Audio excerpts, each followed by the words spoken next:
Welcome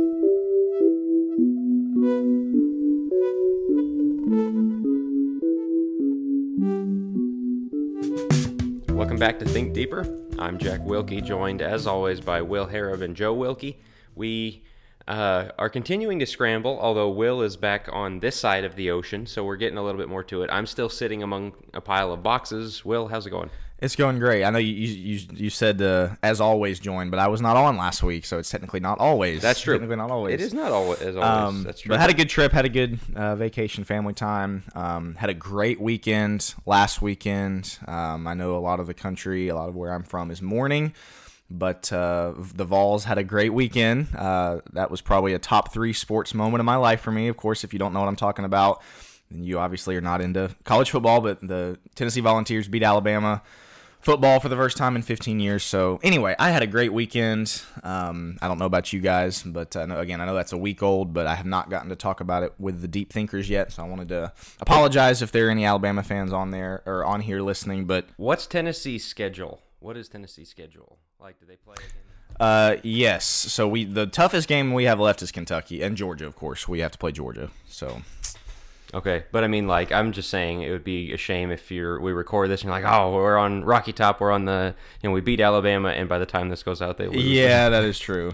They lose to Vanderbilt. Yeah, exactly. No, I'm not surely that won't happen. I mean, that's Tennessee football, right? But anyway, of course, never happened before. Never been let down in your life. But anyway, yeah, we're excited for this episode because as you're hearing this, as it's going out, of course, there's a week until Halloween. And fellas, are you good if we just jump right in? Any other intro things? Let's go for it. Right in? Get us into it, Joe. All right. So we've been talking for the last little while about wanting to record holiday episodes, and we talked about doing like one holiday episode where we encompassed all of them, right? Christmas, Easter. I don't know that there's as much to discuss on Thanksgiving. I mean, it's pretty well established, but there's a lot of debate on some of the other ones. But as we were discussing this Halloween episode, we realized there is more debate surrounding this one than perhaps, at least currently, than perhaps a lot of the other ones. Christmas, there's a lot of debate on do we Christianize it or not. But there's a lot. We'll save that one for later in the year, the Christmas one. Bingo. So yes, we are going to get into probably at least one more. We may have split it into 2, but at least one more holiday episode. So for those listening, like hoping for our take on Christmas or whatever else, you'll have to be patient. We're not there yet. But with Halloween taking place in a week, we wanted to get right into that and to discuss both sides because this is a very debated thing. Every year there seems to be this divide of Christians. You got the one side on the extreme who are putting like the coffins and the ghosts and the ghouls and the Freddy Kruegers in their yard and like trying to scare everybody. And there's like new animatronic things I see this year, it looks like, that some people have in their yards down here. And so you have that side of it that they're all into it. And there's cobweb everywhere. And then you have the other side that are like, my 4-year-old is not ever gonna touch the pavement to go trick-or-treating. Like, not gonna happen. We don't want anything to do with it. And so you have both sides of the extreme a little bit, some that get into, that's an occult, and so they're death on it, pardon the expression. But why is it so hotly debated? Ultimately, it's really going to come down to, do you feel that Halloween is cultish or is it kiddish? That's my breakdown of it, gentlemen. I don't know if you guys have something else, but that's really what it seems to is, do you feel it's part of the occult? Do you feel it's cultish, or do you feel it's a kid holiday, like it's for fun, just for kids to get into? So with that, I'll turn it over to, I think Jack, you can. Will, what are your guys' thoughts? I think you can add to that, not just cultish or kiddish, but the ultimate question is, can something be redeemed, remade, into something new? Because I don't think anybody can deny that there are, the Satanists really like Halloween, there's, and you go back to the, Celtic and some of the European stuff and some of the origins, some of the pagan stuff, that's not something you want to be associated with. And I think a lot of Christians look at that and say, that makes something beyond, why would you want anything to do with that? And then the other side of it says, okay, but it doesn't have to remain that. It can morph into something new. It can grow out of that. And so I think you can reform it in a way, I guess is the way to put it. Yeah, or redeem it, I think is a great term for Yeah. it, of make something bad into something good. And so the debate is whether you can do that. And because it's pretty hard to deny that there is some cultish connection and tie. The question is, does it have to remain that way? Right. I was going to get into this later, but I had a I'll just jump. No. You're good. I'll jump the gun on one of my points, but I had a client, a therapy client, husband and wife actually. He was Druid and she was Wiccan, which I guess go together. So he was more into like Thor and Odin and truly things like that. And the stories that they tell specifically around Halloween were just like, wow, that's pretty. What did they think of Captain America? What? Okay. Okay. The actual Thor and Odin. Like, okay, yeah. No. Yes, the actual Thor and Odin. The Marvel. I'm sorry.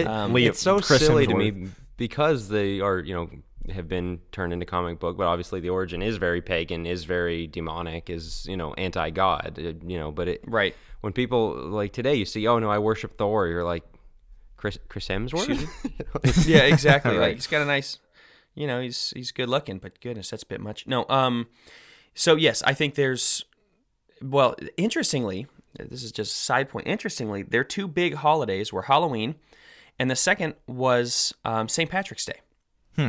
And if you ever notice, this is just a little tidbit, if you ever notice anybody wearing a snake on St. Patrick's Day, like a little snake pin, that probably means they're Druid, or that they worship pagan gods, because he told me this, and I don't know, I think this is true. Like this was a thing that he was very much into. He said that, of course, when St. Patrick came in and he drove out all the snakes out of Ireland, that is a mistelling of history, a Christianized version of history, that it was the snakes being driven out, but instead it was the pagans, and it was mass genocide. Huh. That he murdered all of the pagans pretty much, or drove them out of Ireland. And so they wear snakes to represent or to remember their people, so to speak. So I thought that was interesting. But the other one was Halloween.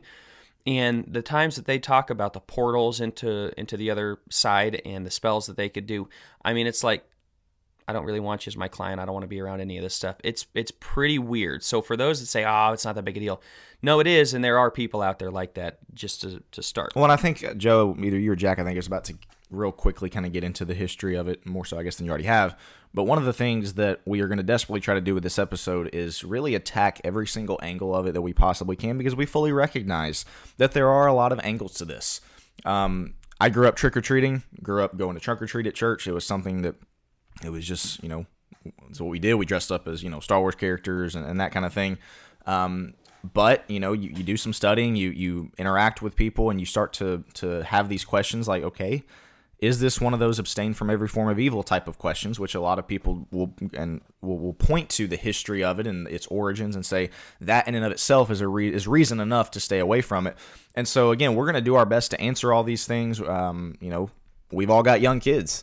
And so that's going to be something we're going to have to decide on here pretty soon. Joe is and Jack, of course, are a lot closer than me, as Jackson is just now barely getting close to a year old. But we're going to have to decide, is that something that, are we going to participate in some of it, but not all of it? Are we going to, go full into all of it? Are we not going to mess with it at all? And so, again, this is going to be kind of an investigative, I guess, form of podcast, as we're going to try to discuss every aspect surrounding it. But one of the most important aspects surrounding that is the history of it. And so, Joe, I think you've got the lead on that as far as if you want to get into really the origins of this Halloween holiday.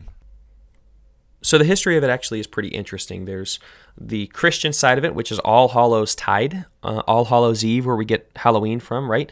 And then there's the Samhain, as I said. Samhain is basically Samhain for those that want to look it up.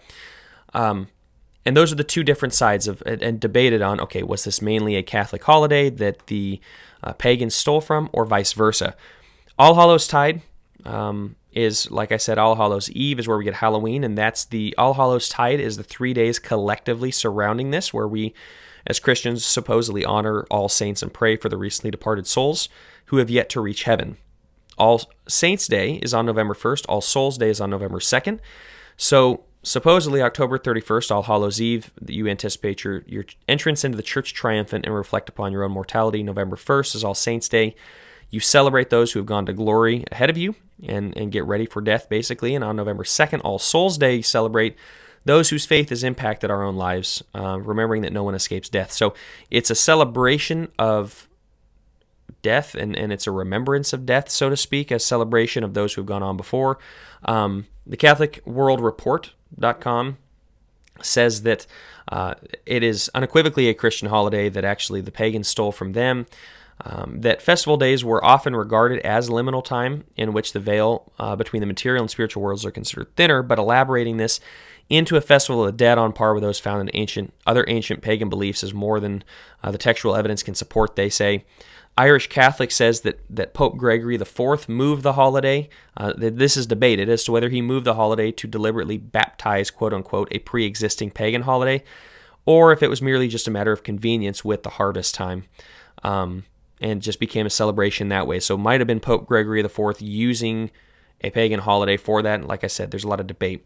History.com says that celebrations in England resembled the Celtic commemorations of Samhain, that had bonfires, masquerades, that people would visit the houses of wealthier families, and they would get these pastries called soul cakes in exchange for a promise to pray for the souls of the homeowner's dead relatives, which was known as souling, and that was later taken up by kids going door to door asking for things. And in Scotland and Ireland, they had what they called guising, where young people would dress up and they would accept offerings from various households, but rather than praying for them, they would sing a song, recite a poem, tell a joke, or perform other sorts of tricks before collecting their treat, which typically consisted of fruits, nuts, or coins. And then Samhain, on the other side, was the name of a festival that marked the beginning of winter in Gaelic Ireland, and it goes back, some say, to the 9th century onward.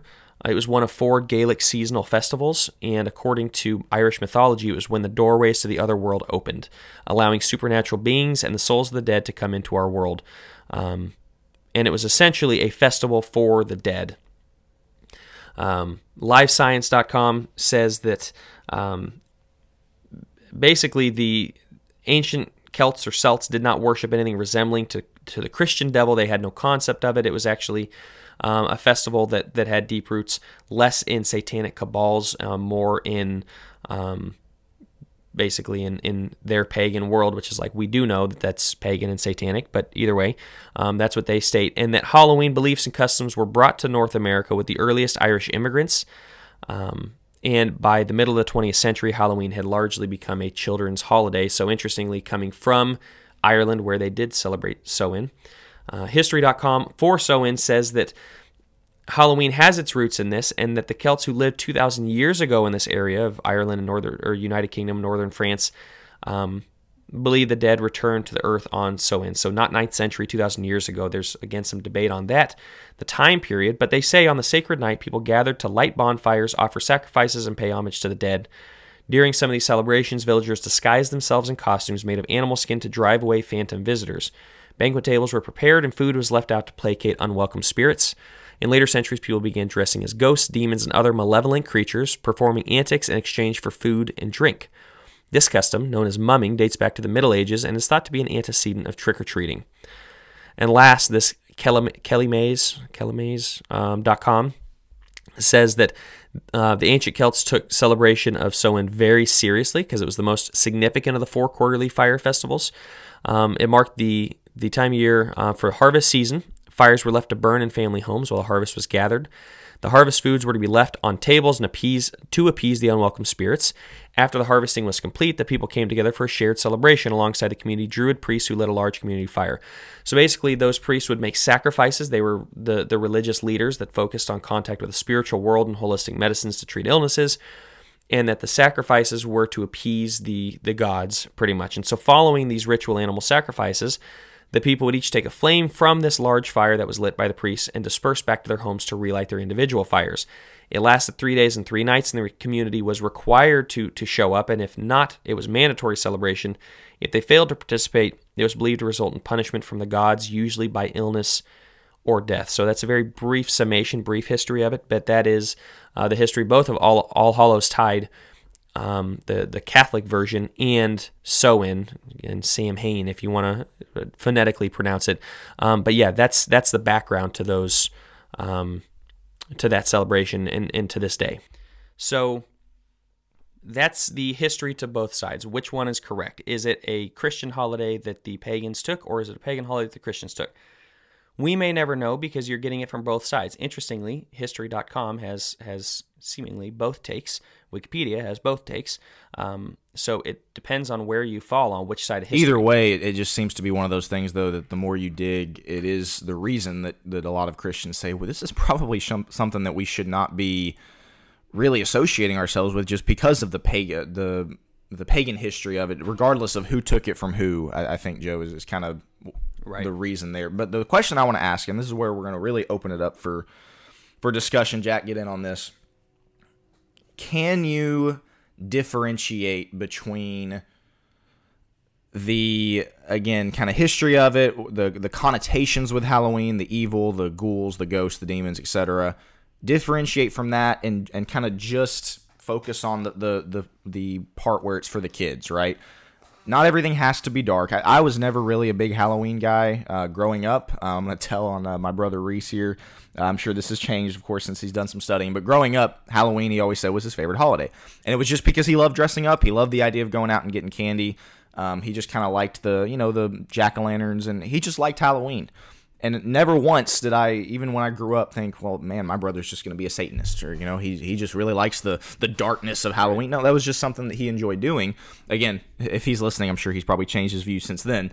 But, so again, I guess the question I have, and this is where we'll really get into, we're going to lay out the case for it, the case against it, and then, I guess discuss and leave it to the listener to decide. Can an argument be made, Jack, that it is more so for the kids, that the dressing up part, the giving candy out, that side of things is harmless? Can you make that argument?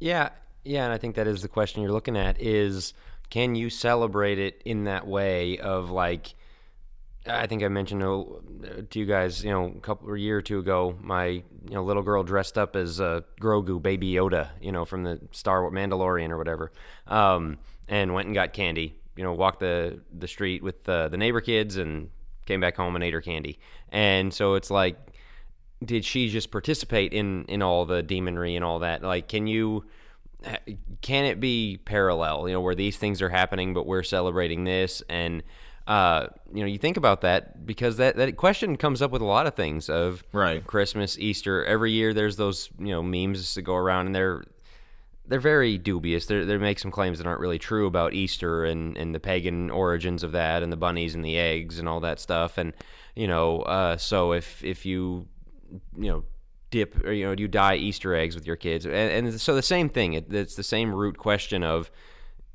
can there be a version of this where it's just this and it's totally separate from the other thing? And even though the other thing is going on, you're not acknowledging it. My answer to that's yes. I think most Christians' answer to that is yes, of, yeah, I know there's some weirdos out doing some weird stuff, but I think the thing I took out of the history Joe read is, Christian, pagan, otherwise, humans have pretty much always had something like this at the end of the harvest season, where, a fall festival, a fall something, where you get together. It's just this time of year, the temperatures are coming down, you're having good treats, you're getting together with friends, having a good time, celebrating something, and so I think that's just kind of a very human thing. And so to say, well, no, at some point in history it became this, therefore we can't do anything. Yeah, I don't follow that line. Yeah, and to be clear, to be fully transparent, that's pretty much where I am as well. I don't think you dressing up your 4-year-old or however old she was as Baby Yoda and going out and trick-or-treating is something that means, again, that she's guilty of, or that y'all are guilty of participating in a pagan, worshiping Satan type of thing. However, to play the devil's advocate, and I know, Joe, we're going to get into this other side, one of the things that I might say is, okay, the problem with that position, which again is the position that I currently, associate most closely with, the problem with it is, you think about Halloween in general, the overall connotations with it are so dark, regardless of what we choose to participate. You think about the Halloween movies, you think about the yards, you think about just the overall connotations with it. And one of the arguments that I might make, again, if I'm playing the devil's advocate here, is that it is impossible to differentiate. is that you can't really truly separate the really, really harmless side of dressing up and getting candy with the Michael Myers movies and the Krueger movies and the haunted houses that you see. And so I guess before we get Joe into this, Jack, would you have a response to that? Because, again, I could see somebody theoretically bringing that up just because of the overall connotations that are associated with Halloween. Yeah. It's funny because I thought the devil's advocate was those that I knew that was Halloween. coming, yeah. Yeah. Nice. Yeah, that's a frustrating part because, again, trick-or-treating, there were a couple houses we skipped because some weirdo, stalked their lawn with gravestones and right, yeah. Yeah, and the other thing, this is something that about it that like is a deterrent, is that there are people who think, that they take the time to scare the kids that come up to their front door. Like, look, you do not need to be jump scaring my 3-year-old. That is a really good way to get. Yeah, I mean, like, there's a classic America's Funniest Home Video where a guy jumped out to try and scare some trick-or-treaters and the dad just punched him. I'm not advocating violence, but I mean, it's like, well, sometimes you're asking you for get it. what you have coming to you.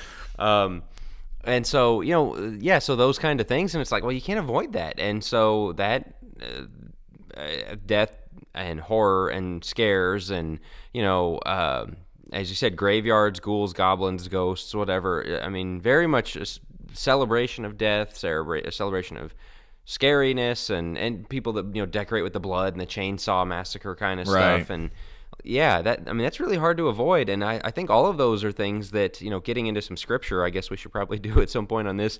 Of you go to Philippians 4 and to think on these things that. None of that fits the list, right? Of anything honorable, anything pure, anything good. And so, yeah, I mean, I still think there are ways to celebrate it and things maybe you can do with friends or a church trunk or treat, where you're monitoring it. Like we had a church trunk or treat at a church I was working with previously, and it was very much a strict rule, like, bring candy for the kids, decorate your trunk, do not do anything scary. Yeah. Just don't do it. Like, that's not what this is here. You're not here to scare little kids coming through the church parking lot. That's ridiculous. We're not here celebrating death. Like you can control it, and then it's just, costumes and candy. I fail to see a problem. I keep saying Joe, I promise you can go after this. One of the other positives I'll bring up, because I know Joe doesn't have a lot of positives to say, so I'm going to go ahead and get all the positives out here. But one of the positives that I would say is I think it's super cool, and one of my favorite things I'm looking forward to, or I guess one of the main things I should say I'm looking forward to celebrating with my kids, is just all the different, holidays and seasons and things that you're going to get to enjoy that are different, right? I love Thanksgiving. A month later, or really weeks later, you're celebrating Christmas, and they're so different, and you get to enjoy the music and the different types of food and the different kinds and there's so many different things. And so again, another, I guess, case for it, you could say, is that it is one of those things that, are you really going to say that carving pumpkins with your kids is something that's wrong? Or, again, the church trunk or treat. And, it's one of those things that can be fun and harmless to celebrate with your kids, as far as, again, just kind of the nostalgic side. Now, we're going to get into the fact that if your 16-year-old is still saying that Halloween is their favorite holiday and still really getting into all that, there's probably a problem there. But I do struggle with the thought of, when Jackson's 6 years old and he wants to dress up as Spider-Man, me telling him, no, sorry, we're not going to do that. We're, for XYZ reason. But Joe, you got to get in here. So what do you have to say to any of the stuff that me and Jack have put forth here? Where to begin? No. So, yeah, I put this outline together just for the listeners to be aware. I put this outline together, and I put like 4 positives, and I think one of those was you guys go ahead and give your positives because I can't think of anything else, and I added like 12 negatives. No, I'm not a big fan. So in my opinion, Halloween at its best would be bringing more of like, if we're going to focus on death, and even Solomon talks about, right, in Ecclesiastes, like there is a time to focus on death, and it's better to go to a funeral. No, it's Ecclesiastes. Better go to a house of mourning than a house of feasting. I was going to say, yeah. There you go. And so, yeah, sometimes it's okay to focus on those things. So Solomon was a bigger fan of Halloween than Thanksgiving, is what I just heard. And Solomon was the wisest man But he in also the world. said eat, drink, so. and Yeah, checkmate, Joe. That's the end of the podcast. We'll talk to you guys next week. yeah, that's right. Well, Solomon also had 700 wives, so he had, he had a couple problems himself. That's a lot of kids to take trick or treating. Yeah, that's exactly. Well, he's good for it. The guy's rich. Like as long as they come trick or treating at his house. Could you imagine being down the road from Solomon and they're like, "All right, guy, like I can only afford so many Snickers."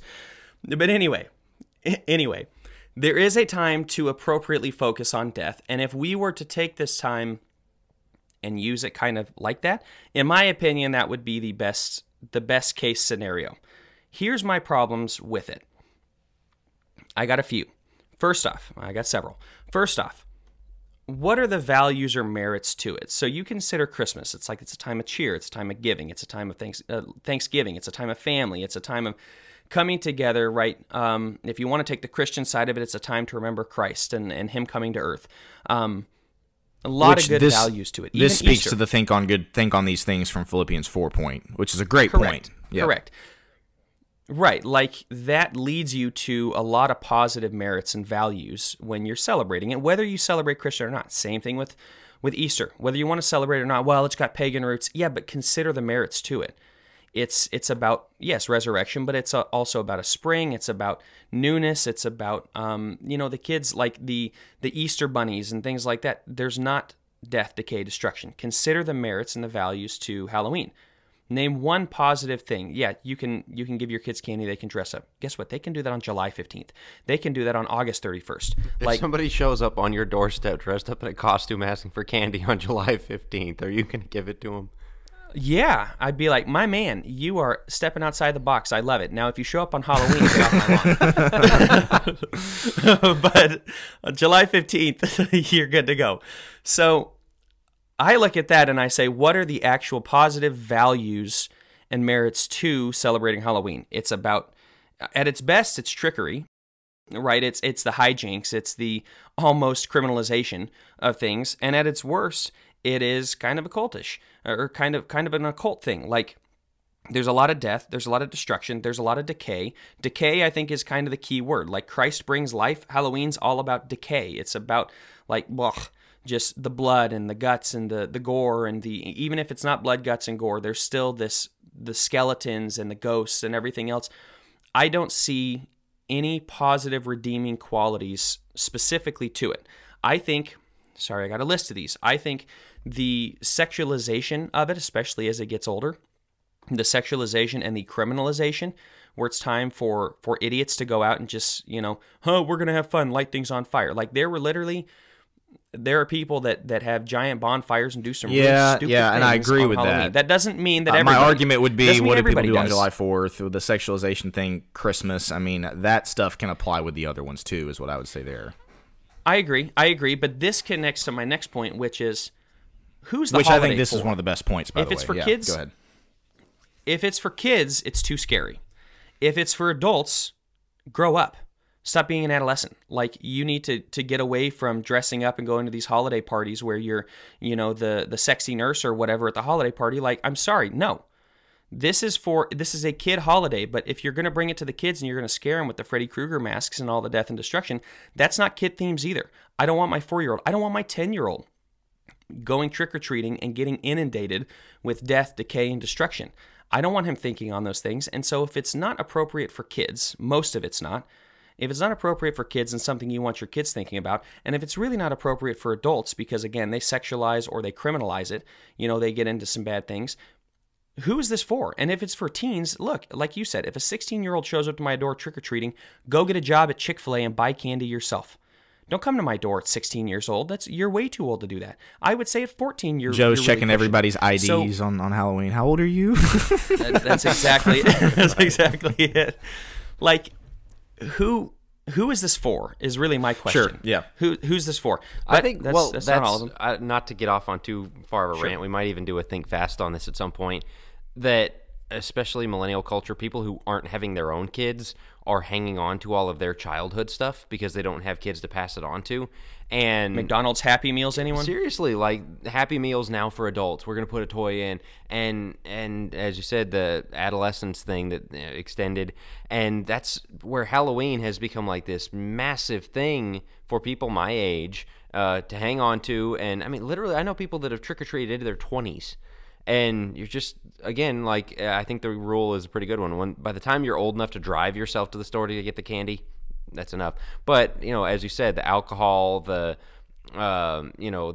sensual nature that they start bringing into it and things like that, and just, again, dominating something. And it's because of people like that who won't grow up and make it about them, that when you take your kids door to door, you run into people who want to scare. You want to run into people who don't have kids, and so they don't think about these things, and so they decorate with the death and the blood and the guts and all that.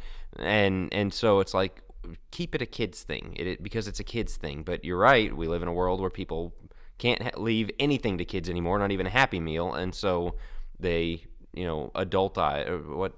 What's the word I'm looking for? Adultize isn't a word. They won't give it back to kids. Yeah, and like, I think ideally this would be a great time for kids to just get together and have fun and dress up. But at the same time, since that doesn't happen, and since there is and we are trivializing things like the darkness, death, witchcraft, horror, we very much trivialize it and make it like, haha, like, I'm not saying everybody, to your point, Will, I'm not saying Reese or those who go trick-or-treating are going to be in the occult. They're going to be Wiccan and Satanists. Like, I'm not saying that. But I do think that it's messing with things that we really weren't intended to mess with. You look at God's, what he had to say about witchcraft and avoiding it. Now, this is where people go, well, what about Harry Potter? Right? They could get into, what about Harry Potter? That's trivializing as well. In which I can see their point. Jack, I see you're getting your mic ready. I see you're getting your mic ready. That is the funny thing, is that you're the anti-Halloween guy and I'm not. I'm the anti-Harry Potter guy and you're not. So, well, the way I look at it is, one is clearly fictional. She made up terms like muggles and Quidditch.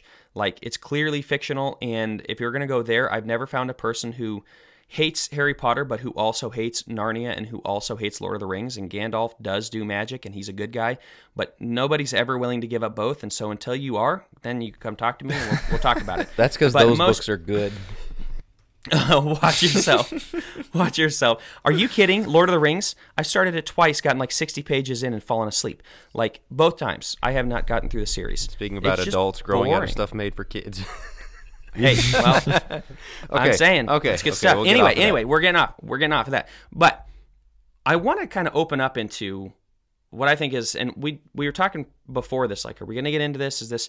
And so I'm genuinely curious on your guys' thoughts. What are your thoughts on Christians and horror movies? Because as we're talking about trivializing these things and really bringing it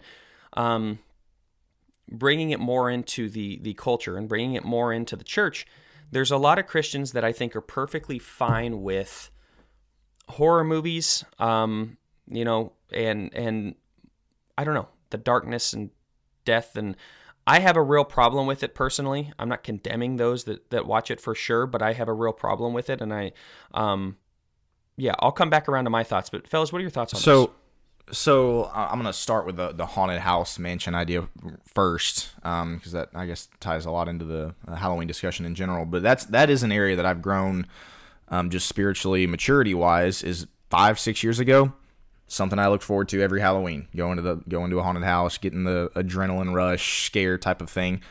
And that's something, as I look back on that and I consider, my family now, my son now, that's probably not something I'll ever participate in again, just because of the points that you just brought up, Joe. Kind of the trivializing and it's taking the adrenaline rush that you get or that you want from a roller coaster and boiling it down to, let's throw zombies and chainsaws in your face and scare you in that way. And there's just, again, y'all said it already, the Philippians 4 thing, there's just not many good things that you can associate with that. And so, again, that's an area I've grown. I'm not going to be taking my kids to haunted houses. I'm not going to be participating in that anymore.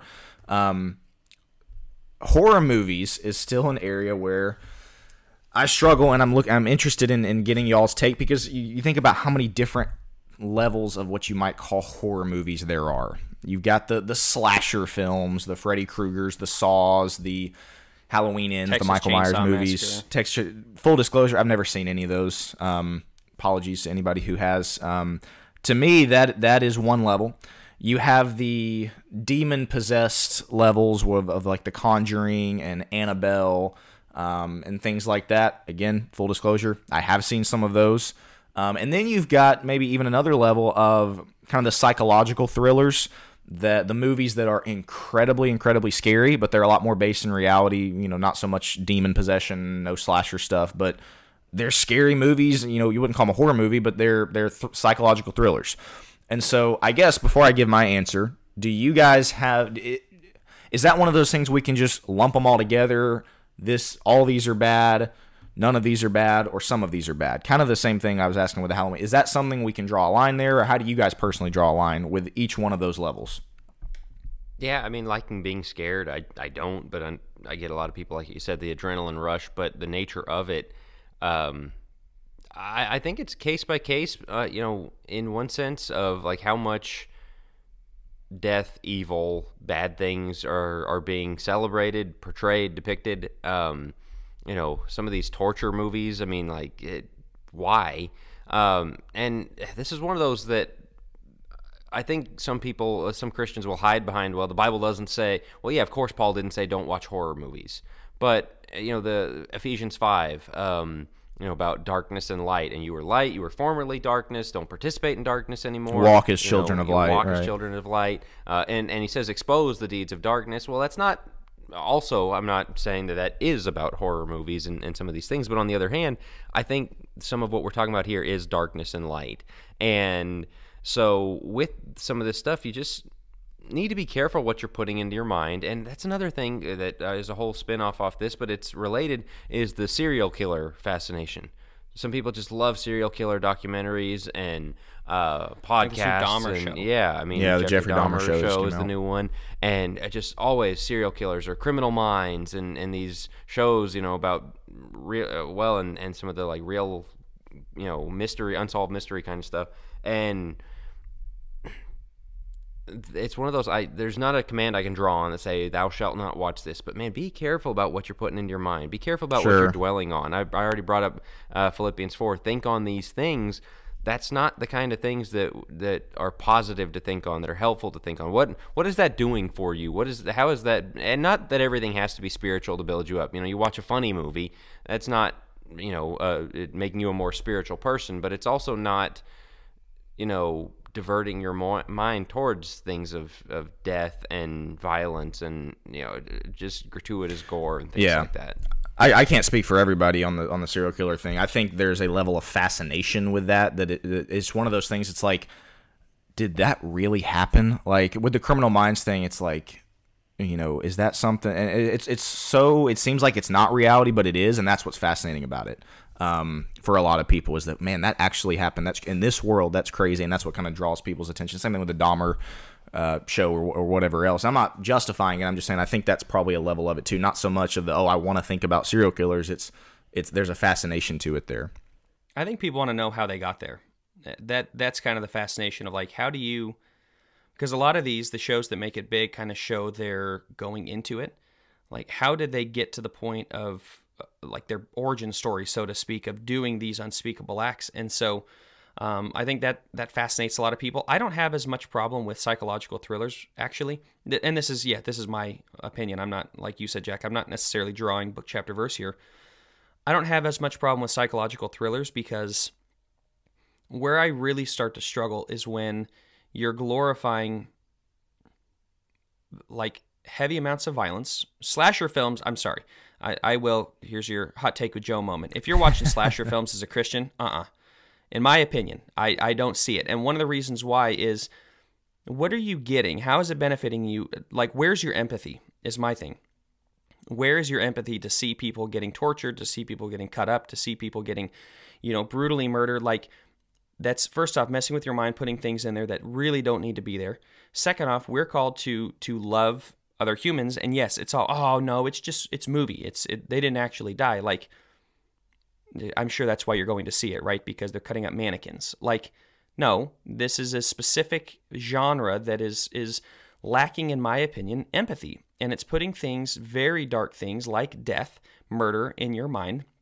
No, that doesn't make you a murderer. Doesn't make you want to go out and murder. But it's like, for Christians, I don't see where the line is, or where the appeal personally to the slasher film. So the horror, yeah, this is why I think, to your point, Will, like, there is a difference in these areas, that it is going to be a conscience-based thing, but it also, we need to be very careful about what we're willing to put in our minds. And I hate to keep beating the dead horse on this, but really I think the empathy is a big thing for me. Are you okay with just the gratuitous? There's not protagonists, there's not good guys, but like the main character, the good guy in a sense, is, you know, Freddy Krueger, Michael Myers. That's the star of the movie, right? And so you're not rooting for him, but in a sense, you know, but you're there to see him. Yeah, right. And you know, I've heard Christians, you know, I heard a sermon actually that made a really good point about like what we kind of accept as good guys in movies, and even something as simple as Ocean's 11. You know, they're going to do a heist, they're going to rob, you know, hundreds of millions of dollars, and you know, you're rooting for them, and they pulled it off. All right, they did it. And he's like, yeah, they just robbed hundreds of millions of dollars. Like, that's not a good thing. That's not a positive, you know, thing that you should be rooting for. And in the same sense of like, you know, oh, I'm a big Michael Myers fan. Well, the guy that just rips people up and, you know, kills them, like that. That's not great either. And so, you know, what a hero is, and I mean, stories teach us things, I think, is something that we need to think about as well. There's one other thing that we've talked about a little bit, and going back to Joe's intro, that I want to make sure we cover is, I think as a kid, the whole like occult pagan thing was kind of like a laughing matter, like, oh, well, that's not real. You need to start getting used to the idea that a lot of people think it is and are seriously doing that, and it is very much demonic, and this is not just a silly goofy thing. And you know, like, I know Ouija boards were the rage before any of us were born, and some people will remember that, but there are things like that where you're playing with stuff that is not good to play with. And as I said, this is a growing thing. Paganism, we live, you know, our world went secular humanist, where they've rejected religion, but we've said so many times, people are always going to be religious. And one of the things people are coming back to is literally old religions. You know, as you said, Thor and Odin, things like that, where you'll hear people say that, and they really mean it, that they worship Thor and Odin. When I was in East Texas, there were always the rumors about like that there were people in the area who made sacrifices and stuff like that. And on Google Earth, you could look where there was a little shrine set up, you know, like 5 miles from where I lived, you know, back in the woods. Weird stuff, man, that people are doing. I in fact, there's a guy, a friend of Focus Press, I message with him every now and then in Kentucky, and his town is full of druids that have put like curses and hexes on the church. I mean, like, and one other thing, because you said the Wiccan thing, they're very environmentalist, so a lot of the environmental stuff that you're seeing, and when you see that coexist sticker, it's got their Wiccan symbol on it, and you know, it's like these people are growing. You know, my wife is very much into not full natural medicine, but like midwife births rather than hospital and all that.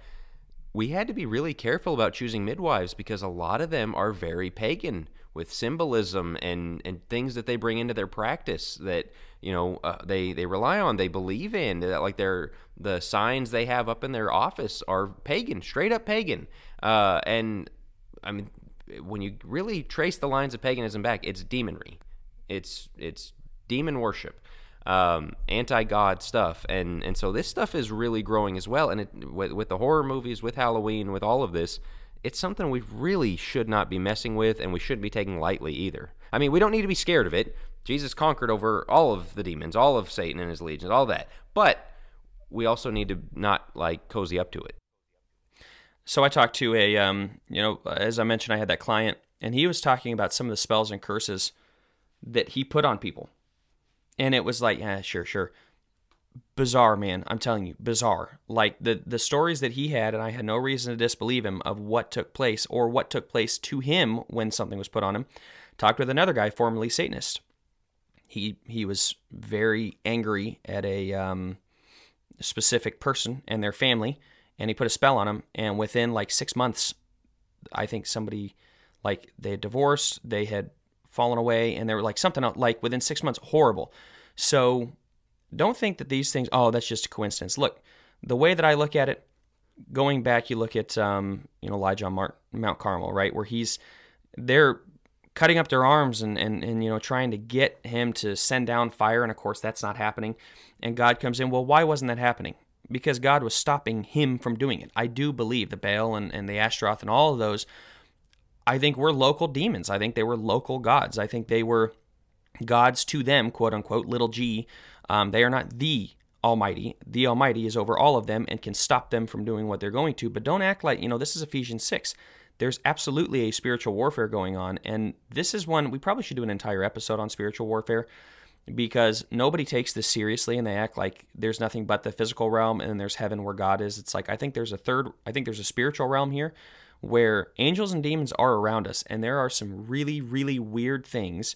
The lifelines in the earth that the Wiccans get into, as Jack, you talked about with the environment, they get into lifelines, and this is really where it's like supercharged. If you go into a spell here, it does more, and they know these things. They very much act on these things. Jack, us growing up, remember there were people, there's like witch on the corner praying praying over the kids, and there was somebody sacrificing a cat, I think, nearby on Halloween. So this is not some jokey like, haha, nobody really does it.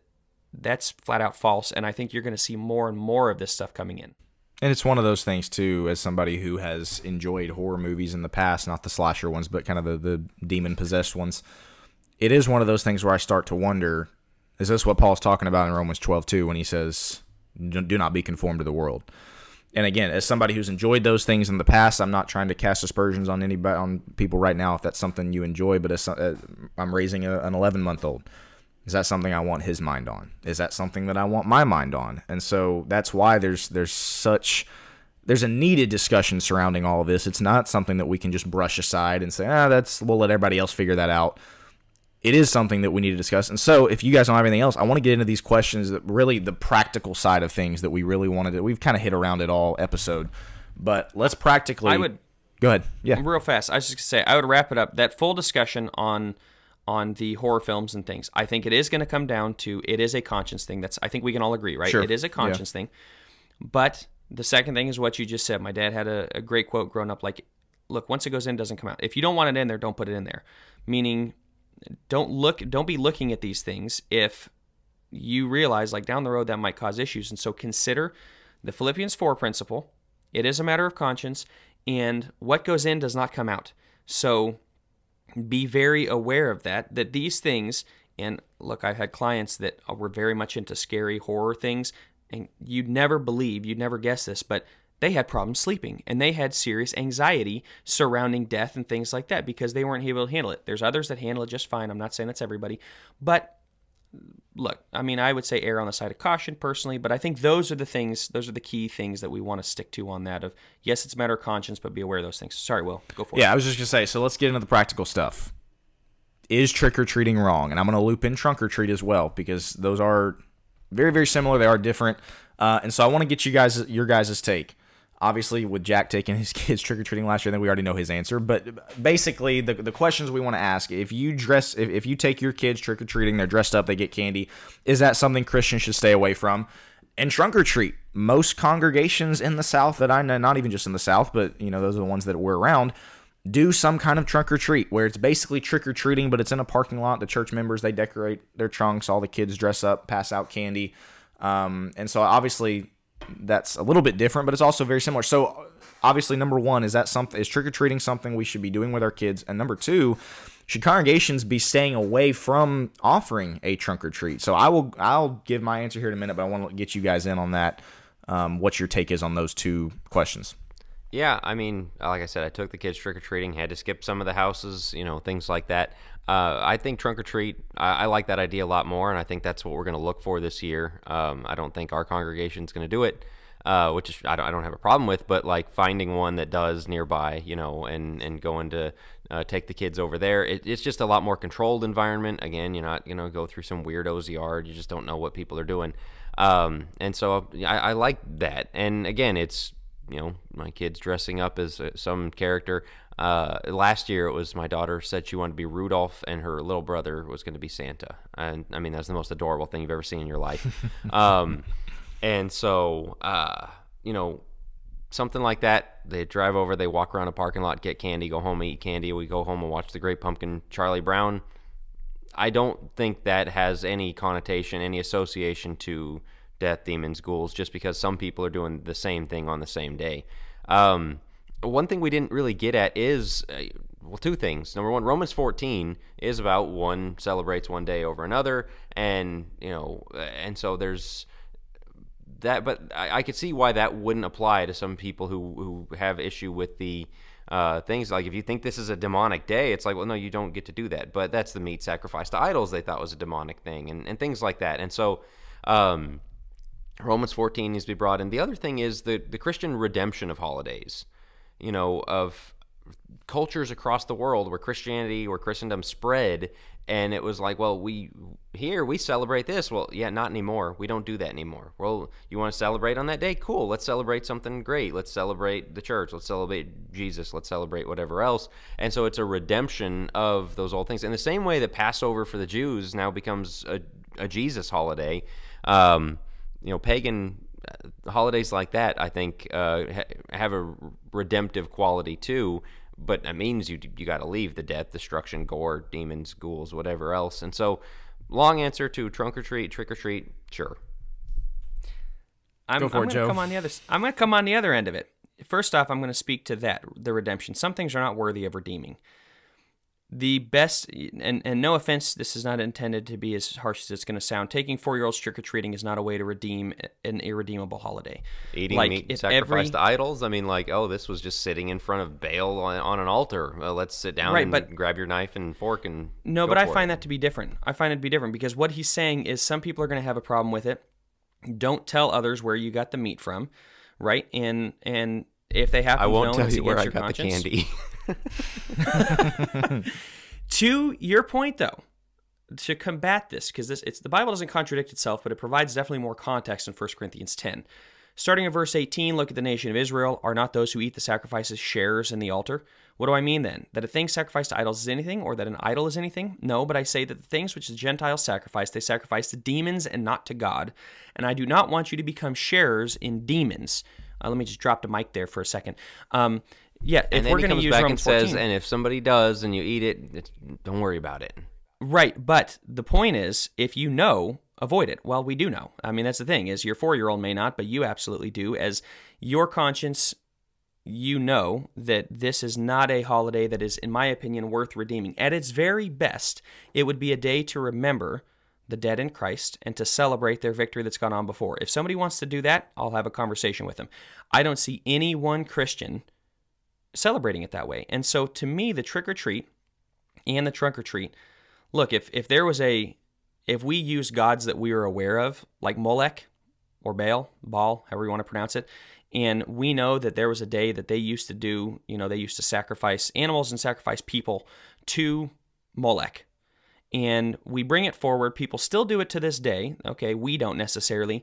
But a lot of the same themes are still relevant.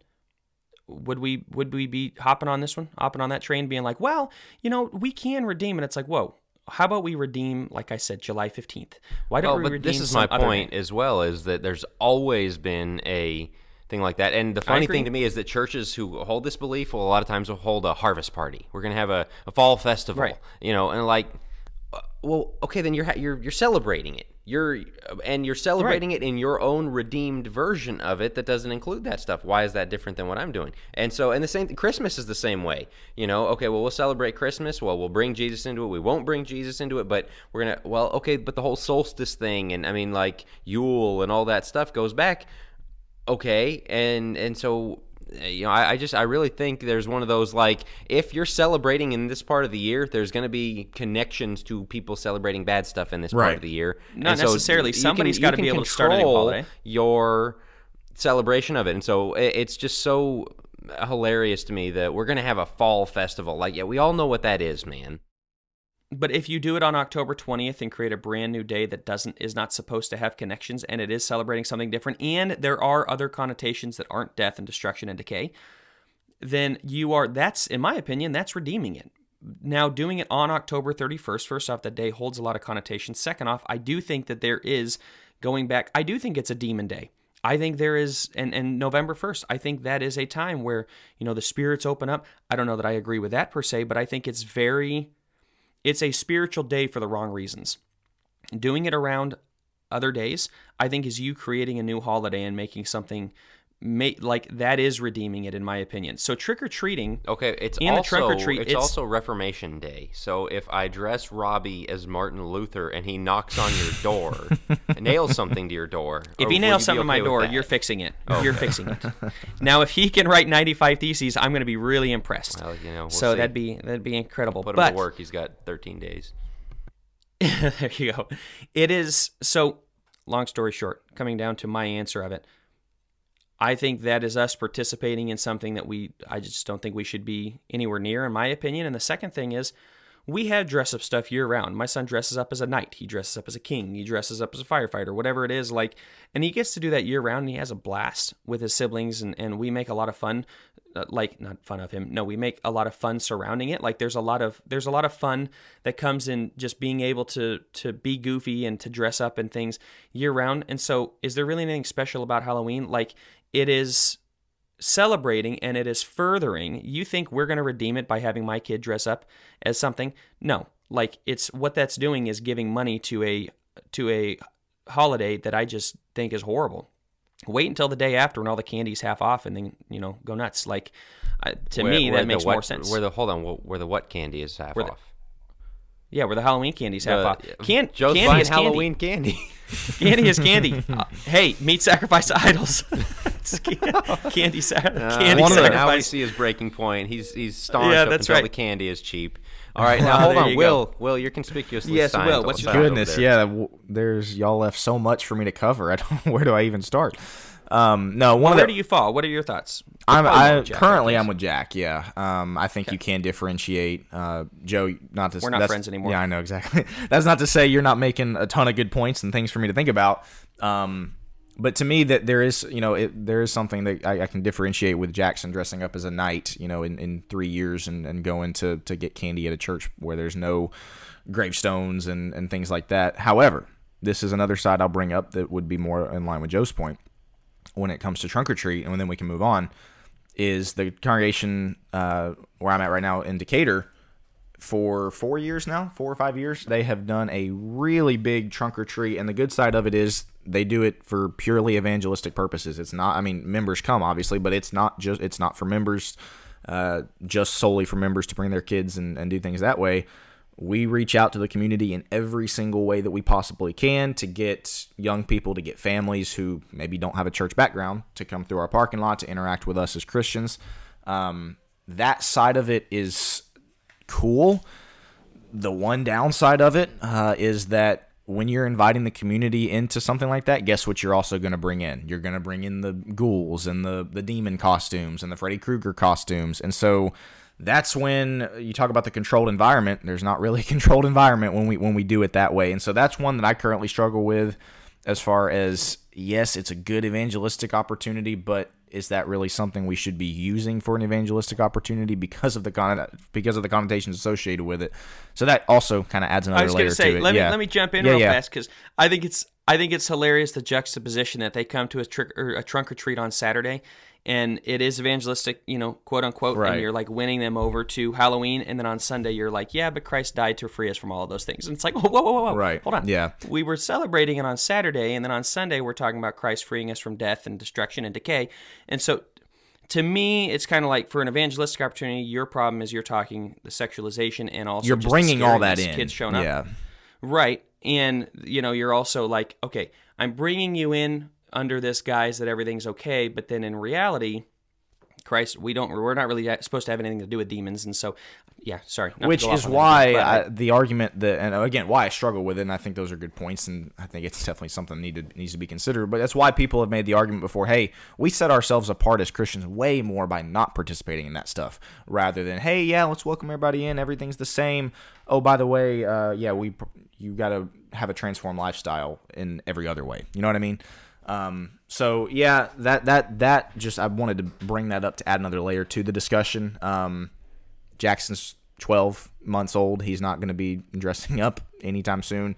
And so maybe that's an area we'll grow into here moving forward, in 2 or 3 years. But that is something that currently I fall more in line with Jack on the fact that I can take Jackson on a hayride and, or whatever, things like that. But Joe, you make some really good points. That's perfect, though. Yeah, go ahead. That's perfect, though, because I think it's a good transition into thoughts on pumpkin carving and hayriding. Like, what are your guys' thoughts on those things? Because personally, this is where I'm having to challenge myself. Double standard here, Joe. Here we go. Right. I don't want to live a double standard, but we've always done pumpkin carving just as a family thing. I think that's where it's redeemable, is there is value to it. It's a family thing. But I thought you said it wasn't redeemable as a holiday. Yeah, you're redeeming the demonic. Oh boy. But, we got him twisting here. I am redeeming the idea of sticking a knife into a pumpkin and doing something cool with it. So let me. However, I am thinking sure. Sorry, I was gonna say. Let me clarify. So it seems as though, and correct me if I'm wrong, you draw the line before the costumes and before the getting candy, whereas me and Jack draw the line after that. To me, that seems to be you know what I mean? Like, you're good with the pumpkin carving. Yeah. I would imagine you're probably good with hay rides and fall festivals and stuff like that. Yeah. We are, of course, as well. We just kind of... He's even good with cheap candy. Right, exactly. Just not on the 31st. Right, yeah. Half off Butterfingers is my way to celebrate the harvest. That is my harvest. It is the Buzz Lightyear costume that Joe says, whoa, whoa, whoa, whoa, whoa, whoa, whoa. After Disney's Lightyear movie, if anybody wears a Lightyear costume... No, just kidding. But is that a fair characterization? Joe, or not so much? I think it is. And to the jack-o'-lanterns, I guess if you called them jack-o'-lanterns, it almost like gets the hair on my neck stand up a little more, like, hey, maybe I shouldn't.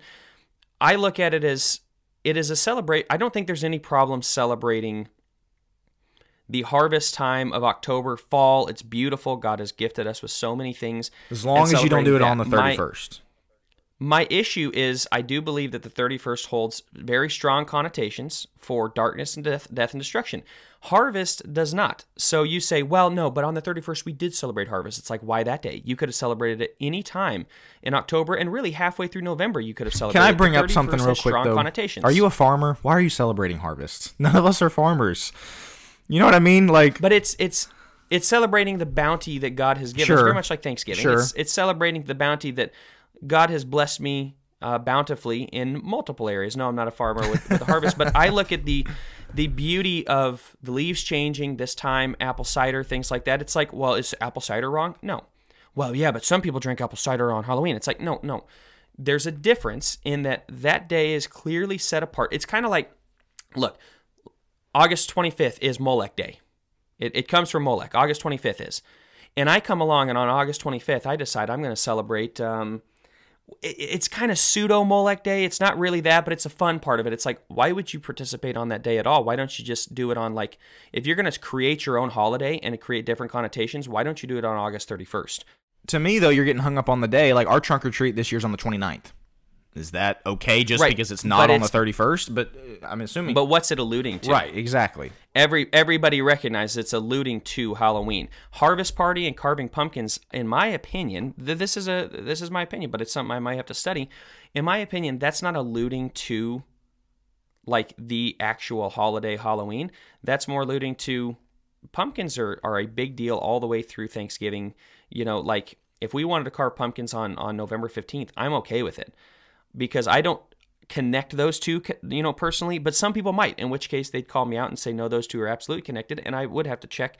I want to check my heart and make sure it's right, but that's my understanding of it, is one is very clearly tied to an occult day, in my opinion, and one is tied to just the general harvest for a month and a half. See, I think this is the point of Christ being Lord over all things, is he won. It's like they're celebrating losing a war. Okay, if they want to keep celebrating that day, great. It's our day now. Sorry, you lost. You lost. And so to say, well, October 31st is their day, so I'm going to stay home and not do anything on or around October 31st, they lost. It's ridiculous. It would be Japan, and the VE Day about World War II, they celebrate the victory in Japan, victory in Europe. And, like, if they wanted to keep on celebrating it, sure, but they lost. And so, like, it's not, we can't celebrate it because they, celebrate in Germany. Like, well, no, that's not. But if your kids went and celebrated Japan as the nation, even as the losing nation, and started celebrating that and join the loser side basically for a day. But that's kind of at the heart of this whole thing is like, are they doing that by dressing up as Santa and Rudolph and getting candy? No, not at all. I mean, like that is not demonic. That's not any of those things. That's I'm losing my mic here. Yeah, no, I think that's where you failed to make the connection, is to say how that is.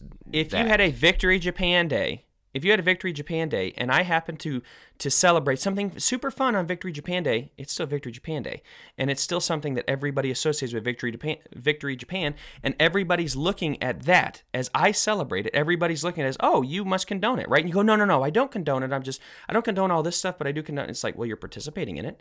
You've chosen that day, but you're celebrating on the victor's side, is Jack's point.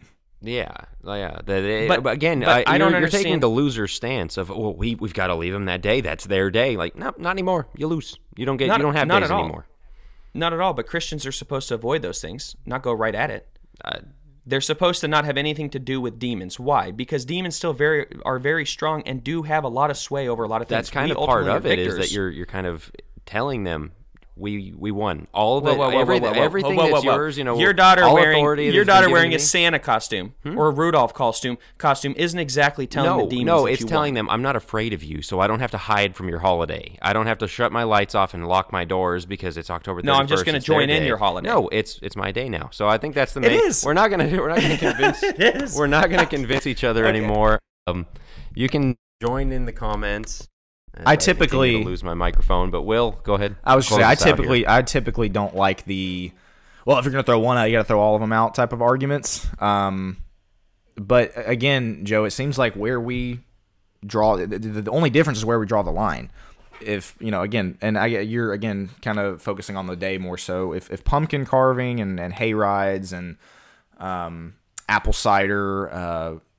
Just fall festivals in general. If basically Jack and I's point is, again, a kid dressing up as Woody or whatever is not making the jump to, okay, the fall festivals were fine, but now you just jump to celebrating demon possession, which is again obviously where you differ. But again, as Jack said a second ago, and I'll let you wrap us up, Joe.